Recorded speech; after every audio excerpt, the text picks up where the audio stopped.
에피크로스 스토아 둘 다 영은 선하고 육은 악하기 때문에 이 두 철학은 아덴을 온통 우상천지로 만들었다고 했습니다.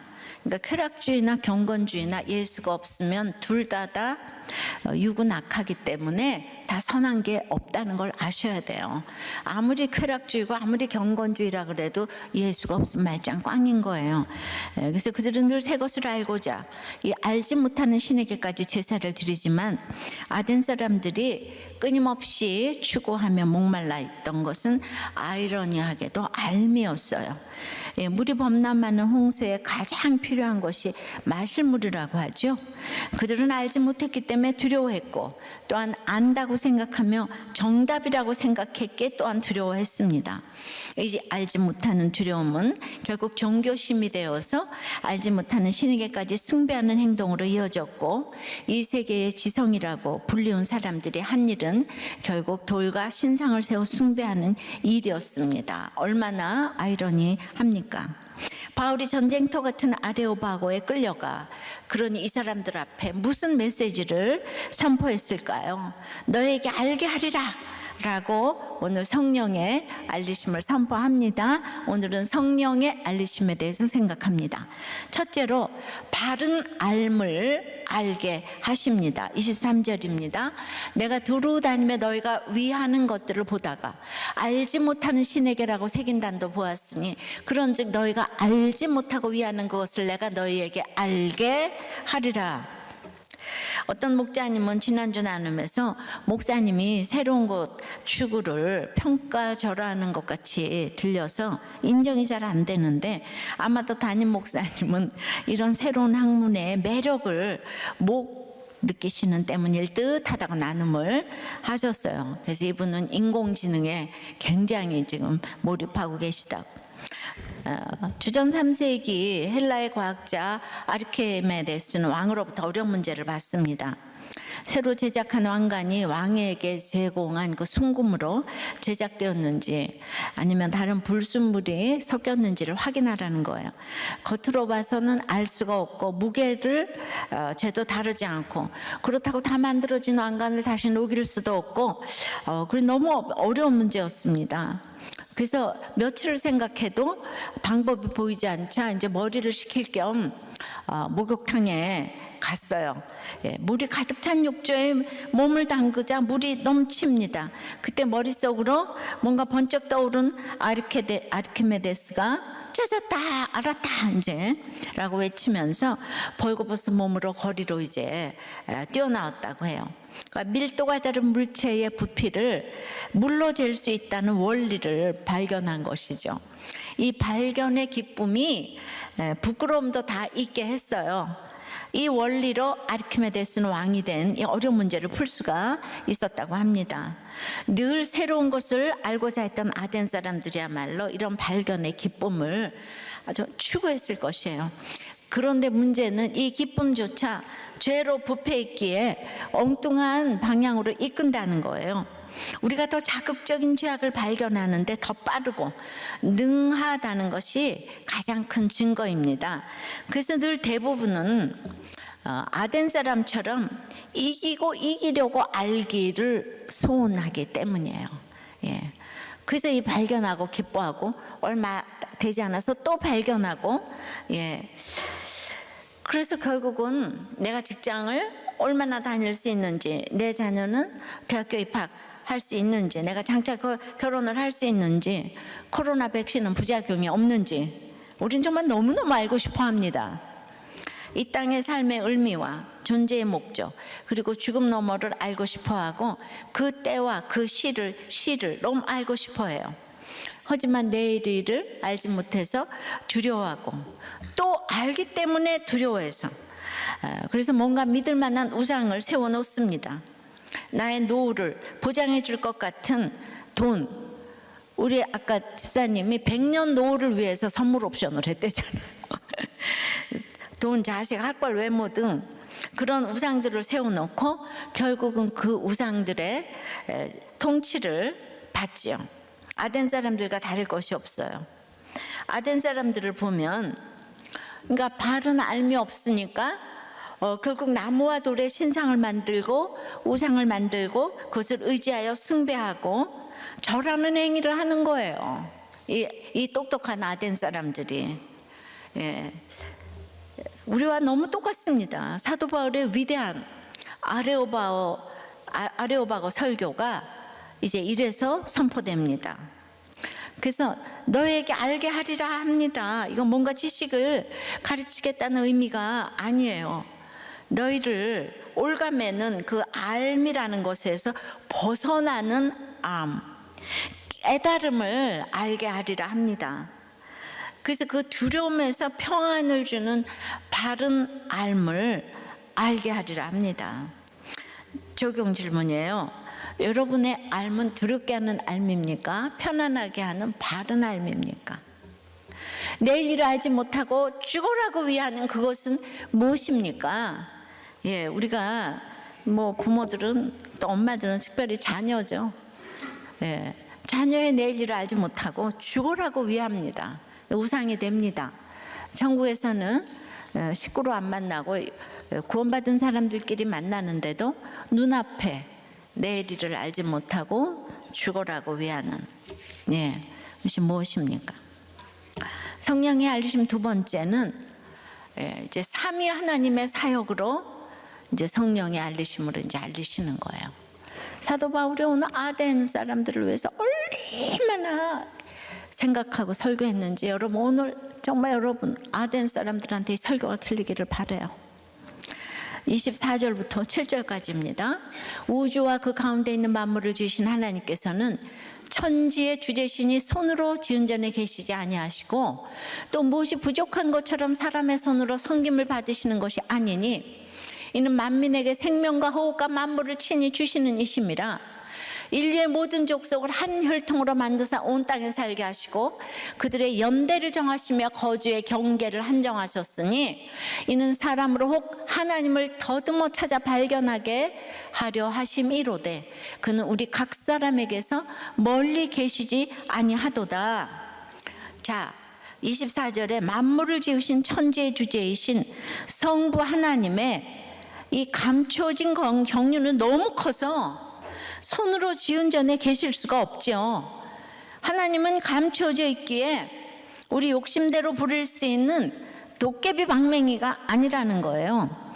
그래서 26절에 연대를 정하시고 경계를 한정하셔서 이 땅에 여인의 자궁 속에 저만하러 낮아지심으로 이 땅 속으로 디자인하시면서 성자 하나님으로 리빌드 나타내셨어요.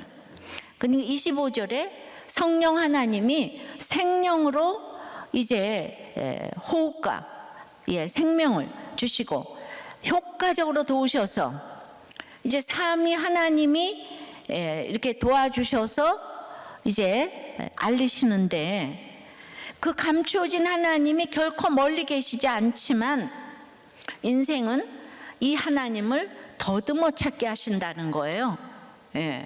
왜냐하면 너무 감추어져 있는데 바로 옆에 있는데 이게 고난이 없이는 이게 찾아지질 않는 거예요. 옆에 있는데도 몰라요. 여기 오래됐어도 이 말씀이 안 들리잖아요. 그러니까 기다림이 필수적입니다. 그래서 그것도 더듬어 찾는다 그래. 내 옆에 하나님이 계신데. 아덴 사람들에게 하는 얘기예요. 삼위일체 하나님을 일단 모두 언급했습니다. 바울의 설교는 이제 이 삼위 하나님의 사역을 아덴 사람들이 들을 수 있는 언어로 소개를 한 거예요. 왜냐하면 이들은 구약도 모르고 하나님도 하나도 모르기 때문에 바울은 청중들이 알아들을 수 있도록 아덴의 철학자들인 그들에게 스토아 학파의 사상을 이용해서 복음을 전합니다. 25절에서 바울은 또 무엇이 부족한 것처럼 사람의 손으로 섬김을 받으시는 것이 아니니 이는 만민에게 생명과 호흡과 만물을 친히 주시는 이심이라 이렇게 인용을 했는데 이거는 세네카의 말이에요. 신이 인간들을 섬기려 하기 때문에 신은 섬기는 자를 원하지 않는다를 그대로 인용한 거예요. 또 26절도 세네카의 말과 이제 그 연대를 정하시고 뭐 이제 이렇게 거주의 경계 이런 거 세네카의 말과 거의 같다고 합니다. 바울은 무신론자인 에피쿠로스 학파보다 신의 존재를 인정했던 스토아 학파의 논리를 따라 하나님을 소개합니다. 예수님 때도 사두개파는 잘 살잖아요. 귀족이에요. 그래서 거긴 부활이 없어요. 근데 바리새파는 경건해요. 그래서 부활을 믿어요. 근데 부활을 믿으면 멋있어 보이잖아요. 근데 예수님 죽일 때는 둘이 한패가 돼요. 그러니까 우리도 다 이렇게 뭐 진영 논리로 싸우지만은 예수를 믿는 걸 핍박하는 데는 다 한패가 또 이제 되는 거죠, 우리가. 바울은 당대의 가장 유명한 세네카의 명문장들을 이용하면서 그냥 아주 제발 좀 들으라고 설득하고 있습니다. 이제 문화적 자긍심에 충만했던 아테네 철학자들과 시민들이 사도 바울의 설교를 듣고 이렇게 반론을 제기하지 않았던 이유는 자기들보다 더 잘하는 지금 이제 세네카를 그냥 막 언급하니까 입이 다물어졌어요. 이렇게 막 있잖아요. 히브리어를 뭐 헬라어를 너무 잘한다는 사람 앞에서 막 히브리어를 더 잘하는 사람이 얘기하면 이 사람이 일단 입을 다물잖아요. 그건 나만 아는 건데. 바울 사도는 그 사람의 눈높이에서 복음을 전합니다. 영혼 구원이 목적이 되면 그런 것이 저절로 되는 게 있어요. 각자 인생이 다르기에 그 인생의 언어를 우리가 공감해야 되는 거예요. 그러니까 귀신 들린 여인에게도 공감하지만 아덴 사람하고도 공감하기 위해서 공부는 어렸을 때부터 좀 해둘 필요가 있기는 있습니다. 우리 예수님께서도 제자들에게 고기 잡는 어부에게는 어부의 언어로, 또 목동에게는 목동의 언어로, 세리에게는 세리의 언어로 다 이렇게 제자를 부르셨잖아요. 또 농부의 언어로 그 유대인들에게 관습과 전통이 알아들을 수 있는 그들의 언어로 알리셨어요. 우리 인생도 이혼의 언어가 있고 사별의 언어, 도박, 상인, 농사, 뭐 학자의 언어가 다 달라요. 그런데 제가 이렇게 한 분야에 전공 고난이 있고 큐티를 열심히 하다 보니까 영어권에 대해서 관심을 갖게 되니까 그 사람에 맞춰서 이렇게 언어를 좀 쓸 수 있는 그런 이제 좀 힘을 주신 것 같아요. 그 영어권 때문에 안타까워하니까. 근데 어떤 분이 제 설교 리프를 달면서 목사님 사별을 하는 가정에 고통은 어디 가서 얘기를 해야 되나요? 너무 괴로운데 어디 가서 어딜 가도 위로되는 곳이 없네요. 글쎄 제 설교 밑에다 그렇게 리프를 다셨어요. 제가 사별한 사람들의 언어로 다가가지 못했나 봐요. 아니면 이분은 전혀 설교가 안 들릴 수 있죠. 그리고 또 그 설교에서 문자적으로 제가 사별했다는 얘기를 안 하면은 이렇게 그게 나하고 다르다고 이렇게 생각이 되는 거예요. 그러니까 문자적으로 이렇게 정말 그러니까 안 들리는 종류가 참 많잖아요, 그죠?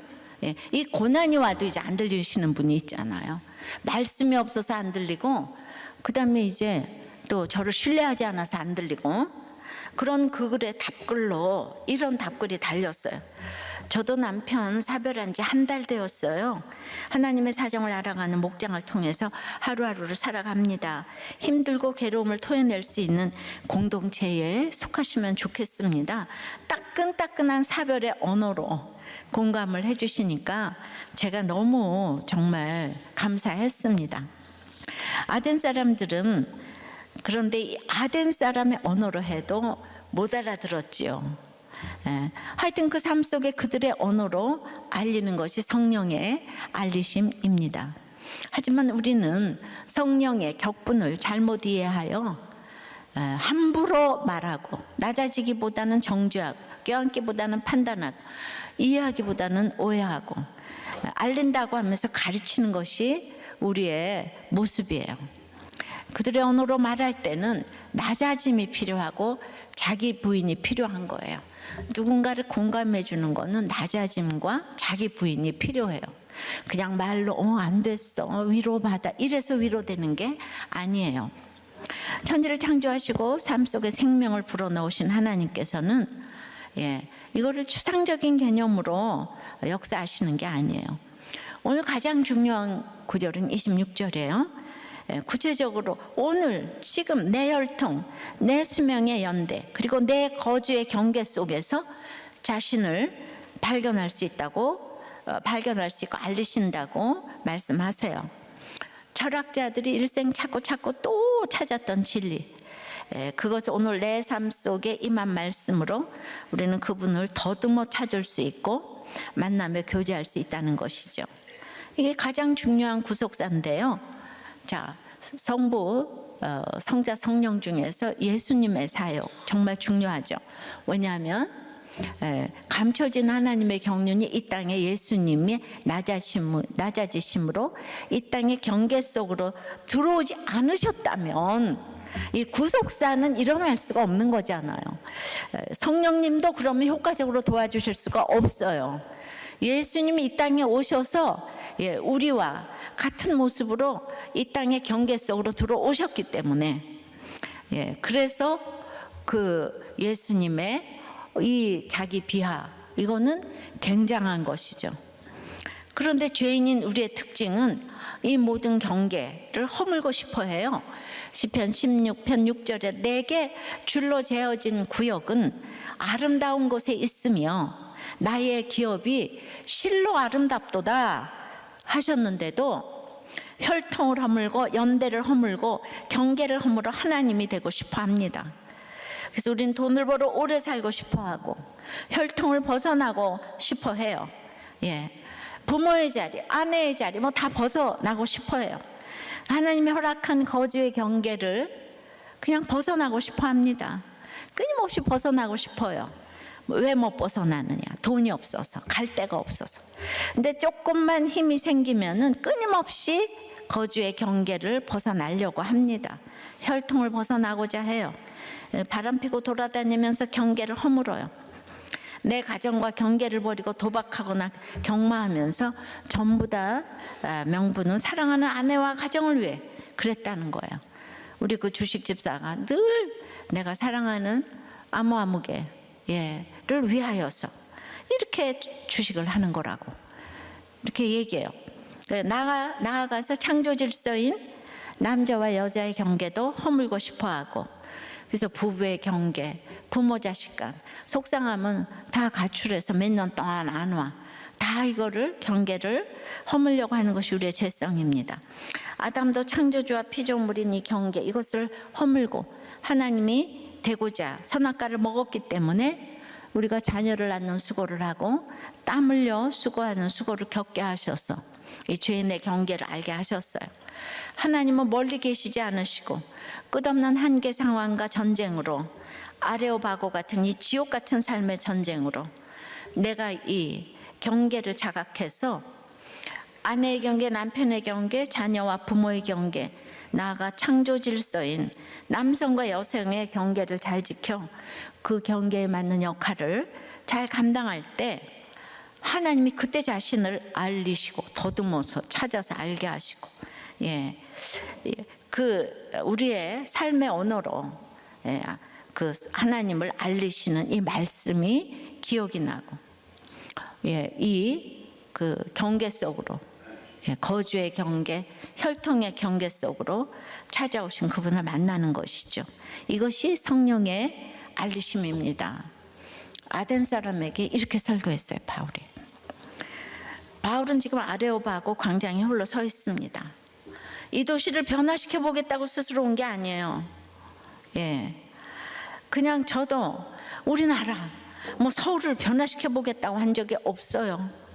쫓기고 이끌려 와 보니까 그곳이 아레오바고가 됐어요. 전쟁의 언덕이 됐어요. 근데 내가 그때마다 벗어나려고 발버둥 칠 수도 없고 이제 말씀이 있으니까 치지도 않고 내게 허락하신 이 자리에서 여전한 방식으로 애통한 마음으로 전하고 알리니까 이끌려 왔지만 결국 내가 서 있는 자리가 사명의 자리가 된 줄 믿습니다. 야곱도 12 아들 중에 평생 요셉 바라기를 했죠.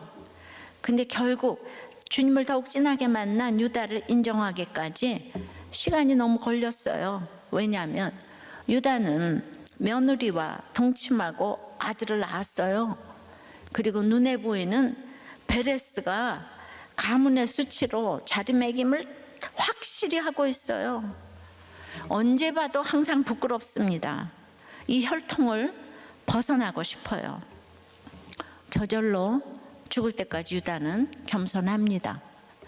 우리 오픈이 우리를 겸손케 해서 우리가 여기가 죄인들이 많아서 우리 늘 예배 때마다 눈물이 있어요. 하나님이 너무 기뻐하세요. 요셉은 어려서부터 부모의 사랑을 받고 후에 형들에게 팔려가서 흉년의 백성까지 구하고 보디발의 아내의 그런 유혹도 다 거절하고 그 누가 예수님의 직계조상이 유다라고 하겠습니까? 이게 이해가 안 되는 거예요.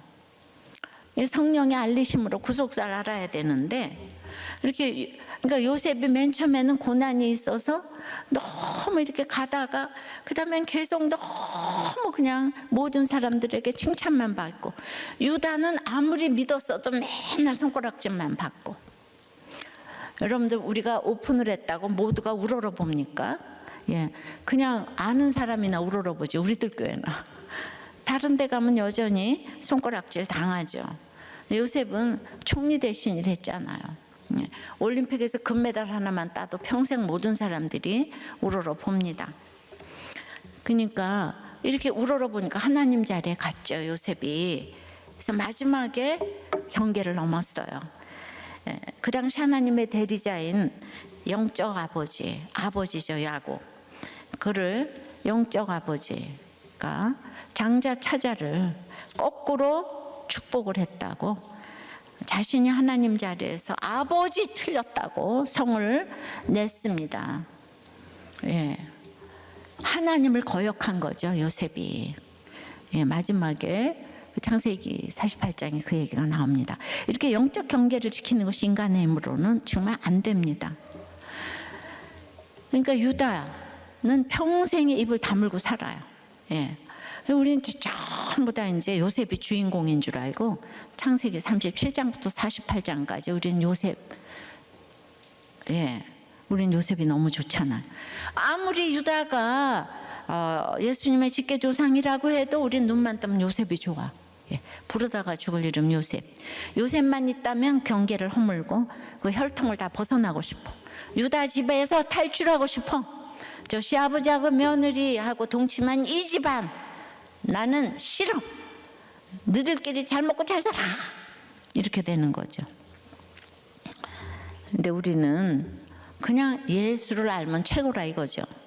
구속사가 이렇게 인간의 힘으로는 이해가 안 되는 게 있어요. 그러니까 이 유다를 부르짖는 교회가 진짜 얼마나 모든 사람들이 별로 좋아하지 않을 교회겠어요. 근데 오늘 아덴 사람들을 위해서 오늘 제가 설교해요. 제발 우리들 교회 아덴, 이 설교를 듣는 아덴 사람들이 오늘 이 설교를 좀 돌아왔으면 좋겠는데 안 돌아오더라고, 아덴 사람들이. 이런 마음으로 했겠구나 하는 생각이 있어요. 적용 질문이에요. 내가 넘고 싶은 경계는 무엇입니까?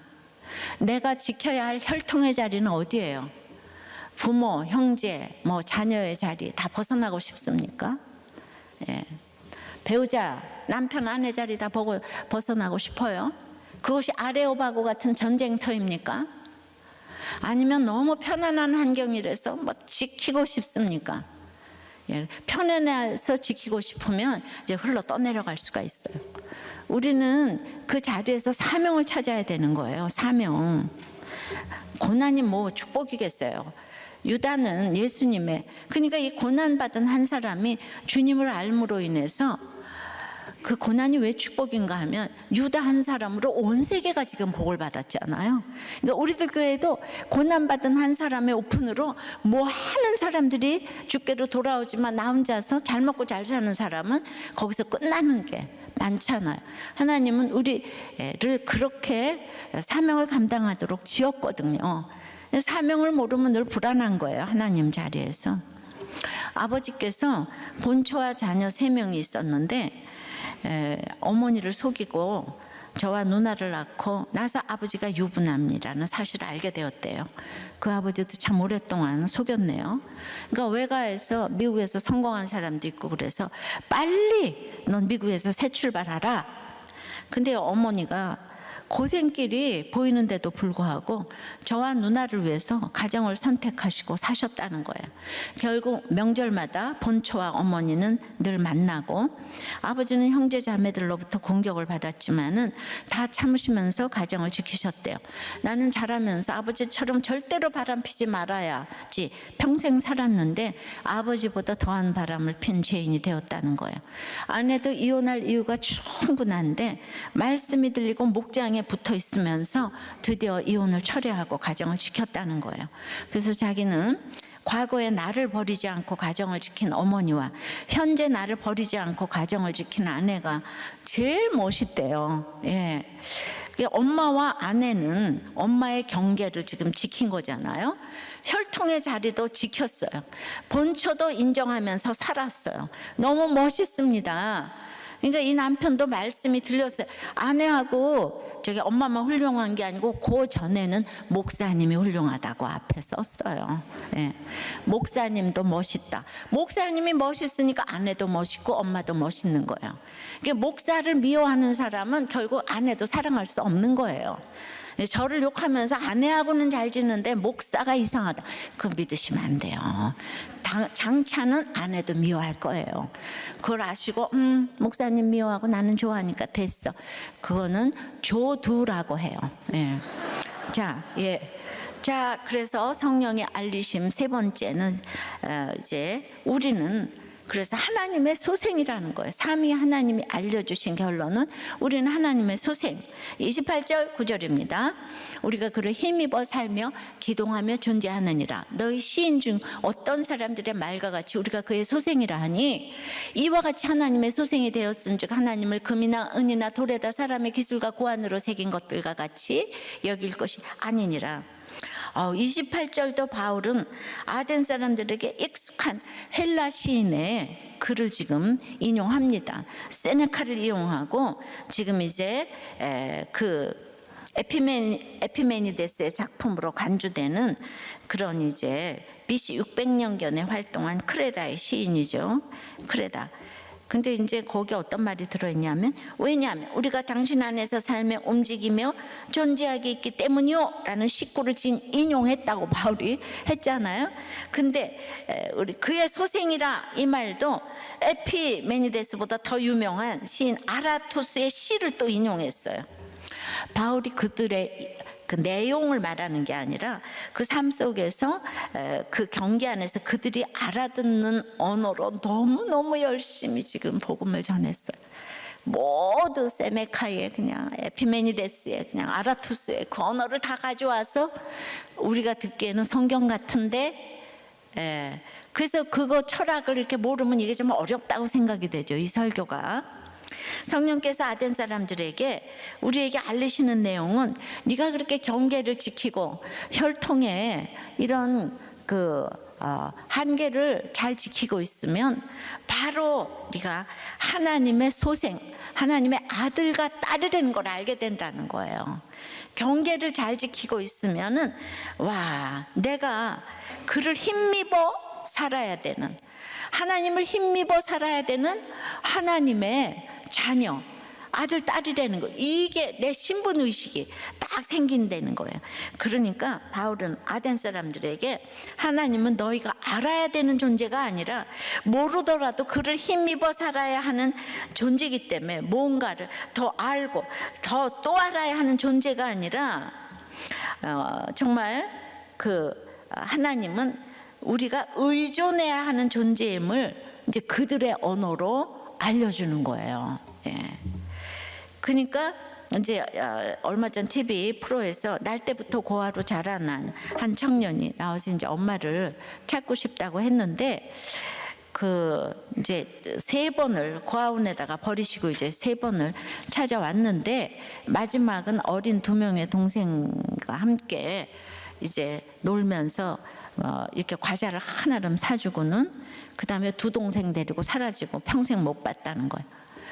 18살에 이제 도망 나와서 도망 나올 때까지 모든 가정이 자기처럼 사는 줄 알았대요.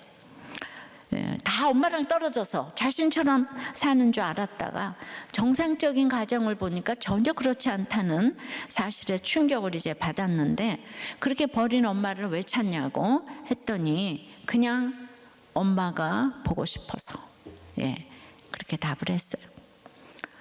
이 청년은 혼자 스스로 살아야 됐어요. 잘 곳이 없으니까 노숙하고, 먹을 곳이 없으니까 훔쳐먹고, 소년원에 가고, 자고 먹고 사고, 뭐든지 스스로 알아야 하고, 자기가 지식을 키워야 하고 싸워야 해요. 근데 워낙 소년이 이런 존재가 아니잖아요.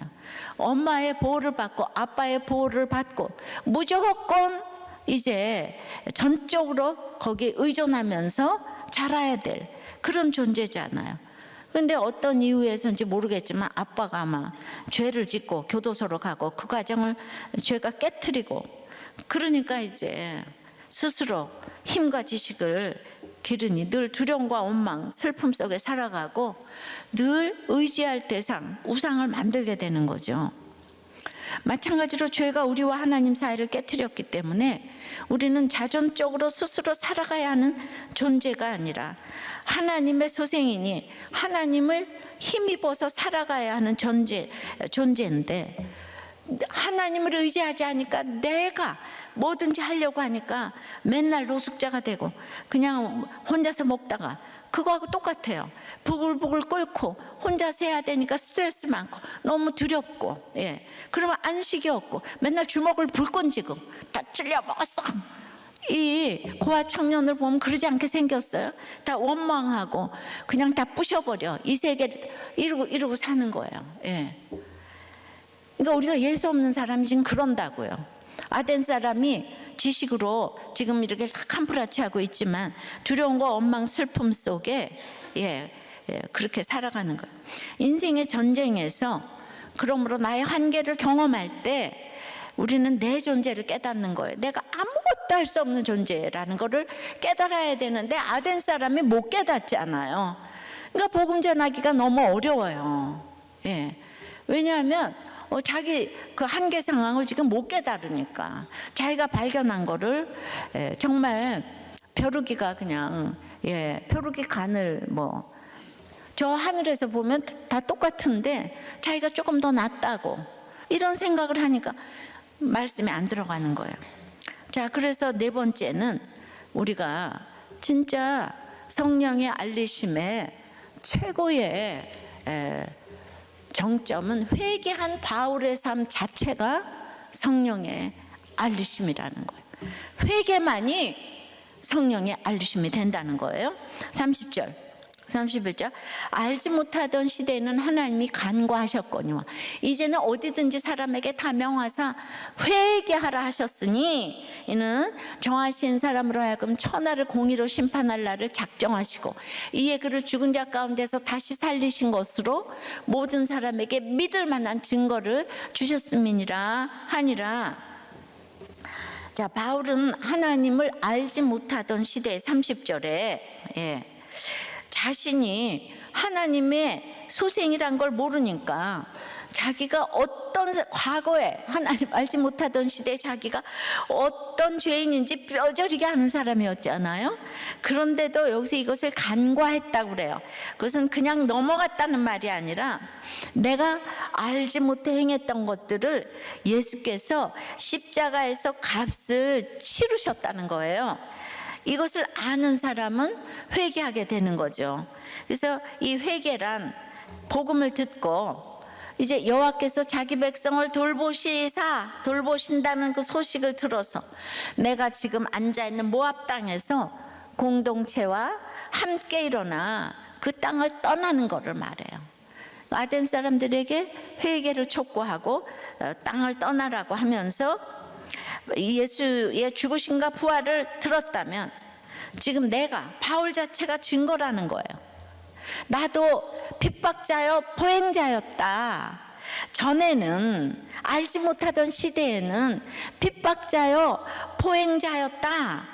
그런데 이제 내가 증거를 모든 사람들에게는 믿을 만한 증거를 주셨다.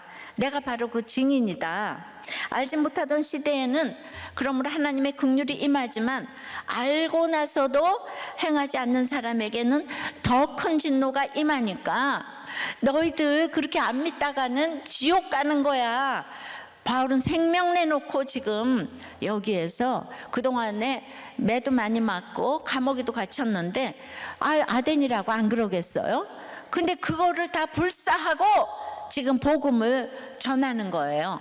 바울의 아덴 사람들의 향한 이 사랑과 이 전함이 여러분 느껴집니까? 예, 정말 바울 속에 늘 자신이 얼마나 큰 죄인의 괴수인지, 자기가 살인자였는지, 우리는 말씀이 임하면은 성령께서 자신의 모습을 알리셔요. 예, 알게 하세요. 내 취약한 모습을 보게 되면은 우리는 진짜 십자가를 붙들지 않을 수가 없는 거죠. 그러니까 회개한 바울의 삶 자체가 성령의 이제 알리심인 것입니다. 그리스도의 죽음과 부활이 증거며 우리도 회개의 간증이 명백한 증거가 되어 또 다른 사람에게 회개를 불러일으키며 복음이 전해지는 것이죠. 그러니까 이 사건이 너의 사건, 바울의 사건이 아니라 바로 내 사건, 나를 위해 구주께서 죽으신, 나를 자녀 삼기 위해서 죄인 중에 괴수인 바로 나를 위해 죽으신 사건임을 전하는 이것이 아레오바고 설교의 절정이고, 유대인의 회당이나 이방인이나 어디서도 빠지지 않는 죽은 자의 부활, 이 바울 설교에 그대로 여기서 이걸 얘기했어요. 바로 죽으심과 부활은 바울도 우리도 하나님의 소생이라는 것을 알리신 거죠. 그러니까 이제 그들이 32절에 죽은 자의 부활을 들었어요. 그런데 반응은 어떤 사람은 조롱도 하고 어떤 사람은 이 일에 대하여 네 말을 다시 듣겠다 하니 33절에 이에 바울이 그들 가운데서 떠났다 그래요. 부활을 안 믿죠. 그 바리새파는 믿었는데 여기 세상 사람들 는 지금 이제 둘 다 에피크로스나 스토아나 부활을 안 믿어요. 안 믿는 이들에게 죽은 자의 부활을 전하니까 자신들이 지금 이제 안 믿는 이 시대에 진보고 보수고 안 믿는 사람들은 둘이는 따로 원수처럼 여기다가 예수 믿는 사람을 박해하는 데는 한 마음이 딱 되게 되어 있습니다. 그래서 뭐 누구도 선한 사람이 없어요, 진짜. 복음을 그래서 전해야 돼요. 그러니까 이제 부활을 안 믿는데 죽은 자의 부활을 전하니까 자기들이 글쎄 그렇게 돌에다가 신상을 조각해놓고 섬기면서도 그렇게 미신을 숭배하면서도 도리어 바울을 완전히 미신같이 보인다 그러면서 조롱을 지금 하죠. 사도 바울을 아주 조롱을 합니다. 얼마나 조롱이 특별했는지 누가는 신약 다른 곳에 쓰이지 않는 단어로 이 조롱을 표현했어요. 이것이 이 똑똑한 철학자에게서만 나온 조롱은 아니고요. 그 어근이 같은 단어가 쓰인 곳이 딱 한 군데 있는데 바로 오순절 성령 강림을 본 유대인들도 조롱하여 성도들을 세술에 취했다고 했어요. 그러니까 예수 믿는 너무 잘 믿는 유대인들도 바울을 조롱했고 그 이제 성도들을 조롱했고 지금 아덴 사람들도 바울을 조롱했잖아요. 그러니까 예수를 잘 믿는다고 하는 순간부터 모두에게 조롱받을 각오를 해야 되는 거죠. 한편 또 다른 사람들은 바울의 말을 다시 듣겠다고 했잖아요. 근데 이거는 이제 믿기를 거부한다는 데 대한 완곡한 표현일 뿐이에요. 왜냐하면 아덴 사람들은 정답이 생기는 순간 두려움에 빠지잖아요. 이 정답이라는 걸 알게 돼서 두려움이 임해서 세상의 지성인들이 복음을 맞다고 생각해도 미꾸라지처럼 거부하면서 빠져나가니까 그러니까 이제 바울이 더 듣겠다고 했는데 그 다음 33절에 떠났다 그랬잖아요. 들을 마음이 없다는 거죠. 이제 그게 다 그렇게 나와 있어요. 이처럼 믿을 만한 증거를 하나님 주시는데도 믿지 못하는 사람들이 너무 많아요. 믿음이 없으니까 말씀을 전하는 바울을 떠나게 됩니다. 근데 믿을 만한 증거라는 것이 믿음이라는 말과 같아요. 근데 증거를 주니까 알아서 믿으라는 뜻이 아니고요. 믿을 만한 증거를 주는 하나님께서 그 증거를 믿을 수 있는 믿음 또한 우리에게 주십니다. 그러니까 우리가 믿는 것은 사실 믿어지는 것이죠. 내가 믿어지니까 믿는 거지. 이게 은혜입니다. 아덴 사람들이 못 믿는 거는 글쎄 아직 하나님의 그 때가 안 돼서 그런지. 예. 그래서 믿음의 은혜를 받은 사람들의 반응이 어떤가요? 34절에 몇 사람이 그를 가까이하여 믿으니 그 중에는 아레오바고 갈리 디오누시오와 다말이라 하는 여자와 또 다른 사람들도 있었더라. 세상 정신과 한바탕 영적 전쟁을 치르고 아레오바고를 떠나는 바울을 몇 사람이 가까이 합니다. 예. 그 바울이 증언한 믿을 만한 증거, 즉 예수 그리스도의 복음을 가까이 한 것이죠. 하나님의 말씀을 가까이 한 사람들이에요. 여기서 이 가까이 하다라는 헬라어 단어의 어근은 풀이라는 뜻이에요. 성령의 강론 설교에서 바울을 따르는 딱풀 성도를 말했죠. 그때 그 따르다라는 단어처럼 이 가까이 하다라는 단어는 풀로 붙인 듯 가까이 붙어서 따르다라는 뜻입니다. 예. 그러니까 데살로니가에서만 아니라 아덴에서도 비록 소수지만 딱풀 성도가 생긴 거예요. 그런데 나눔 보니까 어떤 부목자님이 어떻게 목사님은 그렇게 비속어로 딱풀이라는 단어를 쓰냐 이러면서 이렇게 저를 그냥 엄청 비난을 하시더라고요. 그 문방구에 딱풀도 있잖아요. 예, 비속어 아니에요. 그 아이들한테 풀 파는데 그 비속어 쓰겠어요. 근데 헬라어에 이 풀이라는 단어가 있는데 근데 이분이 그 해석이 안 되더라고요. 그러니까 예, 여기 오늘 이거 이제 완전히 들으셨죠? 근데 그 다음 주일에는 또 헬리나우엔을 나보고 욕한다고. 그래가지고 이제 뭐 비속어 쓰고 그래가지고 막 떠날 생각도 하셨다 그래가지고 부목자님인데 오늘 제가 양육을 합니다. 예. 헬리나우엔을 제가 욕한 게 아니고요. 그 동성애 때문에 힘들어해서 그런 글이 나왔어요. 그래서 너무 힘들었지만 그 사람을 동성애라고 욕을 한 게 아니고요. 그렇기 때문에 예수가 없이도 구원받는다는 만인 구원서를 그가 이제 성직자로서, 그러니까 예수 없이도 우린 다 구원받을 수 있다.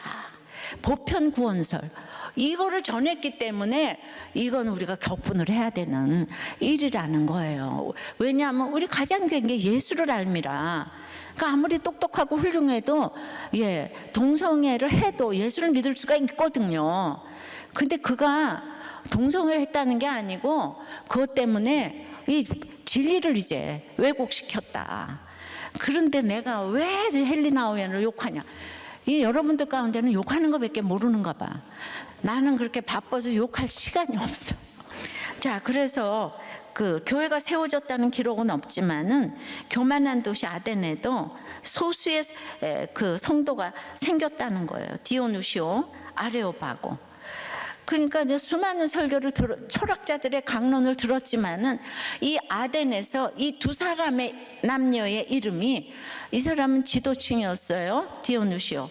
근데 이제 다말이는요, 이 사람은 뭐 기부인이었는지 술집 여자였는지 이제 모르겠지만은 술집 여자였을 확률이 또 더 많다고도 해요. 그런데 2000년 동안 아덴에서 이름이 기록된 두 사람이잖아요. 할렐루야. 그러니까 제정신 가지고 못 믿었을 것 같아. 술집 여자 쪽에 무게를 실어요. 귀부인이었으면 이런데 안 왔을 것 같아. 그러니까 이게 다 구속사입니다. 그래서 바울의 이 설교가 너무 사도행전에서 정점인 설교다. 뭐 동의가 되기도 안 되기도 합니다. 근데 이방인에게 전해진 독특한 설교인 것은 사실인데 너무 힘들었을 아덴에서 최선의 설교를 했다고 보여집니다.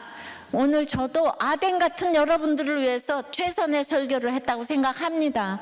제발 믿고 돌아오시기를 바랍니다.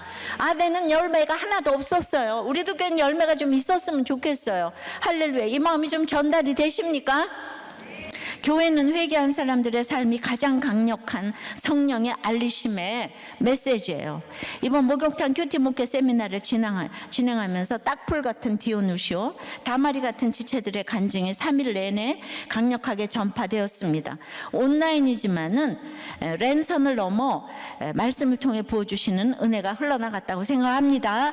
우리들 교회가 날마다 말씀으로 성령의 알리심으로 이 귀한 사명을 이어가길 소원합니다. 적용해 보세요. 알지 못했던 시대에 행했던 죄악은 무엇입니까? 나의 회개한 삶 자체가 하나님의 소생이라는 성령의 알리심이 되고 있습니까? 네. 어제 큐티 본문은 역대하 29장 히스기야 어머니 아비야, 근데 스가랴의 딸이죠. 외할아버지 스가랴의 신앙을 본받아서 너무 악한 남편 아하스 밑에서 히스기야를 신앙으로 키운 아내 얘기가 나왔는데, 어저께 고등부 아이가 수원 가정법원에서 재판을 받는데 그 아이 앞에서 이 엄마가 모든 것이 내 탓이라고 고백하면서 회개를 했다는 거예요.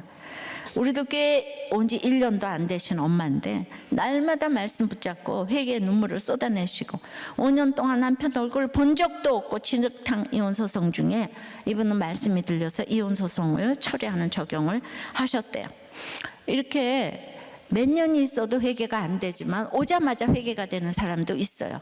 회개하며 적용하고 공동체에 딱 풀이 되어 가시니까 이분의 회개가 가장 성령의 알리심이 아닐까 싶습니다. 할렐루야. 우리들의 회개가 성령의 알리심이 되는 첫째 비결이에요. 마지막 비결이에요. 하나님, 성령의 알리심을 들었습니다. 아덴 사람들을 위해서 바울이 안타깝게 설교한 것이 저에게 주시는 설교였습니다.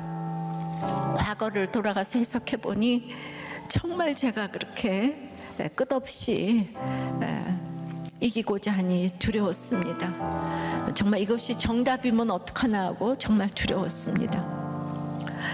그렇게 두려워서 날마다 또 새 것을 찾고 하던 그 모습이 바로 저의 모습이어서 죽을 수밖에 없는 죄인이었는데, 감춰진 하나님의 경륜으로 삼위 하나님께서 너무 열심히 저를 위하여서 사역을 해주셔서 예수님 이 땅에 나를 위해 죽으시고 썩어지고 미랄이 되셔서 오신 그것이 깨달아진 것은 거주의 경계와 혈통의 이 경계를 이제 참으로 속으로 들어오신 예수님처럼 저도 그 자기의 자리, 아내의 자리, 또 이제 또 며느리의 자리, 이 경계를 알게 하셔서 거기에서 더듬어서 하나님을 이렇게 찾게 하셨습니다.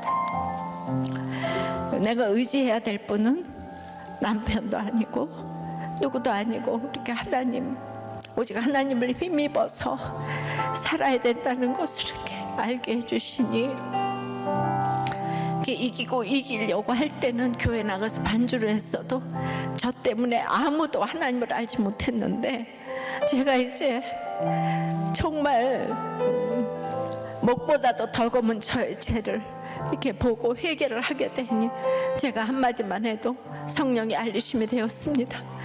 우리 가운데 특별히 정말 누구보다도 고난이 없어서 말씀이 안 들리는 아덴 같은 사람들이 있을 것입니다. 어떻게 해도 말씀이 안 들리는 그들을 위해서 오늘 바울이 안타깝게 설교했지만 결국 아덴에서는 열매가 없었습니다. 오늘 그런 마음이 제가 이제 이렇게 체울이 돼서 말씀을 전했는데, 우리 가운데 아덴 사람들이 이 성령의 알리심에 역사하여서 하나님을 알게 도와주시옵소서, 반응하게 도와주시옵소서.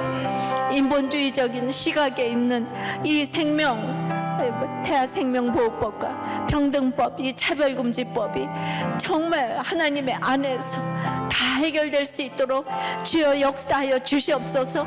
아덴 같은 사람들이 다 지금 입법을 하고 모든 것을 처리하는데 한 사람의, 정말 믿음 없는 한 사람의 발의 때문에 아버지 하나님, 우리나라를 주여 정말 무너지지 않게 하여 주시옵소서.